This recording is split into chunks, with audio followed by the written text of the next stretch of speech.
Hans-Werner Lerche's hands trembled on the control stick. 420 knots, 450, 500. The American fighter was accelerating past anything he'd ever flown, and he'd flown 60 different aircraft types. But this one was different. This one could change the war, and he had 45 minutes to figure out why the Japanese called it whistling death. August 8, 1944. Rechlin Airfield, Central Germany. Lerche walked toward Hangar 7 with the weight of the Reich on his shoulders. At 27 years old, he was already Germany's most experienced test pilot. Spitfires, Thunderbolts, even a captured B-17. He'd flown them all, dissected their strengths, exposed their weaknesses. But the aircraft waiting under the bomb-damaged skylights made him pause.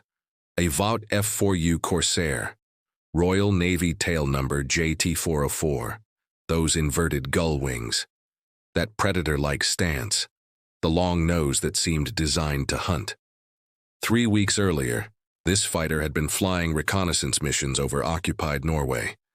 Now it sat in a German hangar, nearly intact, waiting to reveal its secrets. Reich Marshal Hermann Göring himself had ordered this evaluation. The Luftwaffe was bleeding in the skies over Europe. American P-51 Mustangs and P-47 Thunderbolts were decimating German formations daily. If the Corsair was coming to the European theater, Germany needed answers. Would you risk your career, maybe your life, to tell your superiors a truth they didn't want to hear? Lerche was about to face that exact choice. The story began 3 weeks earlier, thousands of miles away. July 18, 1944. Sky over Bodø, Norway. Lieutenant Matthew Lee of the Royal Navy was piloting his Corsair on what should have been a routine reconnaissance mission. Then the engine started losing power. Fuel system failure. The gauges were dropping fast. He had two choices: attempt to reach HMS Formidable in the Norwegian Sea, or find an emergency landing site. A water landing in rough seas was nearly suicidal, but landing in occupied territory meant capture. Mateli spotted an open field near the port city. He had seconds to decide. He chose the field. The landing was hard but controlled. The aircraft slammed down, landing gear buckling slightly but staying intact. Mateli immediately began emergency destruction protocols. He smashed the radio, tried to ignite the cockpit. German troops arrived within minutes. For the Wehrmacht, it was an incredible stroke of luck. The Corsair was 90% intact, minor damage to landing gear and fuel system, both repairable. And critically, this was an F4U-1A, the latest version with the raised cockpit that improved pilot visibility. The local command contacted Berlin immediately. The order came back within hours. Get that aircraft to Germany, whatever it takes. But there was a problem. The Corsair couldn't fly. The fuel system needed spare parts the Germans didn't have. Disassembling it for ground transport would take weeks they didn't have. Someone made a bold decision. Load it onto a ship. For 18 days, the Corsair traveled by sea from Narvik to a German port, then by rail to Rechlin. It arrived on August 5th, covered in salt spray and corrosion. But it was there, and it was flyable. That's when Lerche got the call. He spent 2 days studying the aircraft on the ground, and what he found was impressive. The inverted gull wing design allowed for shorter, stronger landing gear while maintaining propeller clearance. The cockpit position offered excellent visibility. 6 50 caliber machine guns in the wings carried 400 rounds per gun. Devastating firepower. But Lerche had learned something in 5 years of testing enemy aircraft. Numbers on paper meant nothing. He needed to fly it. The night before the test, Lerche couldn't sleep. He kept thinking about the Japanese reports from the Pacific. Corsairs achieving kill ratios that seemed impossible. American pilots calling it the best fighter of the war. If even half those reports were accurate, Germany was in serious trouble. But he also thought about the other possibility. What if the reports were exaggerated? What if the Corsair's reputation exceeded its actual performance? Either way, tomorrow he'd know the truth. And what he discovered would change everything he thought he knew about air combat. August 8, 1944. 0600 hours. Lerche arrived at Hangar 7 as the sun broke over the airfield. The ground crew had completed pre-flight checks, fuel tanks full, all systems operational, everything ready. He climbed into the cockpit and immediately noticed differences from German fighters. The seat position was higher, the control stick centered between his legs. The instrument panel logically organized. He started the engine. The Pratt Whitney R-2800 double wasp roared to life. 2,000 horsepower, twice the power of a Bf-109G's Daimler-Benz engine. The entire aircraft vibrated with raw power. Lerche could feel it in his chest, in his bones. This was different. He taxied to the runway, weaving side to side to see past the long nose. At the runway threshold, he pushed the throttle forward. The acceleration was brutal. The Corsair leaped forward like nothing he'd ever experienced, tail up almost immediately. At 80 knots, Lerche pulled back on the stick. The Corsair climbed like a rocket. He leveled off at 3,000 meters and began his evaluation protocol. First test, basic handling. He banked left, then right. The Corsair responded smoothly, but with noticeable heaviness at low speed. The ailerons required more force than a FW-190.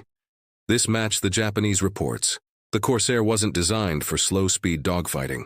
Second test, acceleration. Lerche pushed the throttle to full power and watched the airspeed indicator climb. 300 knots, 350, 400. The Corsair kept accelerating with no sign of strain. At 420 knots, nearly 485 miles per hour, Lerche pulled back the throttle. The FW-190A-8, Germany's frontline fighter, topped out at 408 miles per hour. The speed advantage alone was significant, but it was the third test that would reveal everything. Lerche climbed to 6,000 meters, 20,000 feet, and began a series of vertical maneuvers. This was where champions were made or broken. What happened next would shock him to his core. First, a simple zoom climb. Full throttle, pull up sharply. See how high the aircraft could climb on momentum alone. The Corsair shot upward like nothing Lerche had ever flown. He watched the altimeter spin. 6,500 meters, 7,000, 7,500. The aircraft was still climbing when it finally stalled at 8,200 meters, a 1,200-meter gain on pure energy. Lerche's mind raced. That was impossible. No German fighter could match that performance, not even close. He tried it again, this time from a dive, rolled inverted, pulled through into a steep dive, accelerated to 450 knots, then pulled hard into a vertical climb. The G-forces crushed him into the seat. The Corsair's airframe groaned but held. The altimeter spun wildly. 8,000 meters, 8,500, 9,000. Lerche held the climb until the aircraft stalled at 10,400 meters, over 34,000 feet. That's when the revelation hit him. The Corsair wasn't designed for turning dogfights like a Spitfire or Bf-109. It was designed for vertical combat. Boom and zoom tactics. Dive on the enemy from above. Use superior speed and power to climb back to altitude. Repeat. The massive R-2800 engine gave it energy advantages no German fighter could match. But the real shock came when he tested combat scenarios. Lerche set up a simulated attack run. Dive from 7,000 meters to 4,000 at maximum speed. Pull out, then execute a maximum performance climb back to 7,000. The dive was terrifying. The Corsair accelerated past 500 knots, over 575 miles per hour. The airframe shuddered but remained stable. At 4,000 meters, Lerche pulled back hard on the stick. The G-forces were crushing. He estimated 6 Gs, maybe more. His vision tunneled, but the Corsair pulled through cleanly. Then came the climb. Full throttle. Optimal climb speed. The aircraft rocketed upward. Lerche checked his stopwatch. 2 minutes, 40 seconds to regain 3,000 meters of altitude. His blood ran cold. He had flown the FW-190A-8 through the same maneuver 2 months earlier. Time to climb, 4 minutes, 15 seconds. The Corsair was 40% faster. If you discovered your side's fighter planes were completely outmatched, would you report it honestly knowing you might be punished? Drop your answer in the comments. Lerche's hands tightened on the controls as the tactical implications crashed over him. If American pilots used these tactics over Europe, and they would, German fighters would be at a catastrophic disadvantage. The Bf-109 and FW-190 were designed for horizontal turning combat. They could outturn a Corsair at low speeds, but if the Corsair never committed to a turning fight, if it stayed fast and used vertical maneuvers, German pilots would be chasing an opponent they could never catch. If that revelation shocked you, wait until you hear the tactical nightmare Lerche discovered next. It gets even worse. Lerche ran another test, this time from the German perspective. Scenario: a Corsair diving on a German formation from above. The German fighters see the attack and brake hard, standard defensive maneuver. The Corsair overshoots, but instead of trying to turn with the German fighters, it uses its speed to extend away and climb back to altitude.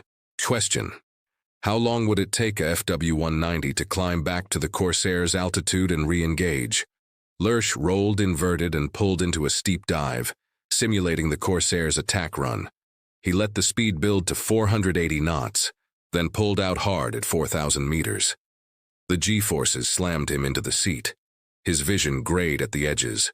The Corsair groaned but held together.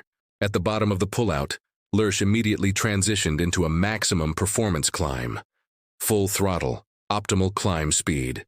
The R-2800 roared. The Corsair clawed for altitude. He started his stopwatch. At 5,000 meters, 1 minute, 15 seconds elapsed. At 6,000 meters, 2 minutes, 20 seconds elapsed. At 7,000 meters, 3 minutes, 35 seconds elapsed. Lerche leveled off and ran the numbers in his head. The FW-190A8, same profile, 5 minutes, 50 seconds to climb from 4,000 to 7,000 meters. The difference was staggering. Lerche tested slow speed handling. Below 150 knots, the Corsair became sluggish. The heavy ailerons required significant force to roll. In a slow-speed scissors maneuver, a FW-190 or Bf-109 would have a decisive advantage. The problem? Getting the Corsair into that situation. A disciplined pilot would never let it happen. He tested the stall characteristics. He pulled the nose up, bleeding off speed, waiting for the brake. At 85 knots, the left wing dropped sharply. A vicious stall with little warning. The Corsair snap-rolled inverted before Lerche could react. He recovered easily, but the lesson was clear. Don't slow down in combat. He tested visibility. The long nose still created a massive blind spot directly ahead and below. In a turning fight, a German pilot could exploit this, slide into the blind spot and stay there. Again, the problem was forcing the engagement. He tested the dive limits. At 520 knots, over 600 miles per hour, the controls became extremely heavy. The aircraft wanted to continue diving. Pulling out required both hands on the stick and significant effort. But even this weakness was marginal. The FW-190 had similar dive limitations. After 45 minutes of flight, Lerche had his assessment. He throttled back and began his descent back to Rechlin. As he flew the landing pattern, weaving side to side to see past the long nose, Lerche mentally composed his report. The conclusions were clear, and they were devastating. He landed at 07:45 hours. The ground crew swarmed the Corsair. There was no damage. The aircraft was as solid as it looked. Lerche walked directly to the technical office and began writing. He worked for 3 hours straight, documenting every observation, every measurement, every tactical implication. The report was 14 pages long. The officer's response was chilling. Your technical observations are noted. However, the tactical conclusions are premature. The Corsair is a naval aircraft. It will not be deployed to the European theater in significant numbers. Your report will be classified and distributed on a need-to-know basis only. Lerche understood immediately. The report was being buried, not because it was wrong, because it was too honest. Put yourself in Lerche's shoes. Would you have fought to get that report distributed, or accepted the order and stayed silent? Tell me in the comments what you would have done. Lerche returned to Rechlin and continued his work. Over the next 6 months, he would test 14 more captured Allied aircraft. Each report documented the same uncomfortable truth. Germany was losing the technological war. But the Corsair report had a strange afterlife. Copies circulated among Luftwaffe fighter units through unofficial channels, pilots sharing information that official command wouldn't provide. By late 1944, German pilots who had never seen a Corsair knew its capabilities and weaknesses. It didn't matter. The Corsair never came to Europe in large numbers. It remained primarily a Pacific theater aircraft, where it dominated Japanese fighters exactly as Lerche had predicted. The irony wasn't lost on Lerche. He had discovered the truth about one of the war's most lethal fighters. But the discovery changed nothing. Hans Werner Lerche survived the war. In April 1945, as Soviet forces closed on Rechlin, he fled west and surrendered to American forces. His expertise was immediately recognized. The U.S. Army Air Forces recruited him to test captured German aircraft, the reverse of his wartime role. After the war, Lerche wrote extensively about his experiences. His memoir, Luftwaffe Test Pilot, published in 1956, included detailed accounts of testing Allied aircraft, including the Corsair. The book became a primary source for aviation historians. Lerche remained fascinated by the Corsair throughout his life. In interviews decades later, he called it the most impressive fighter I ever flew. And I flew over 60 types. The Corsair's combat record validated Lerche's 1944 assessment. In the Pacific, it achieved an 11-to-1 kill ratio against Japanese fighters. Marine and Navy pilots who flew it called it the best fighter of the war. The Whistling Death lived up to its reputation. But here's what haunts me about this story. Lerche had provided accurate, actionable intelligence about a potential threat. The Luftwaffe command chose to suppress it, rather than confront uncomfortable truths about German technological inferiority.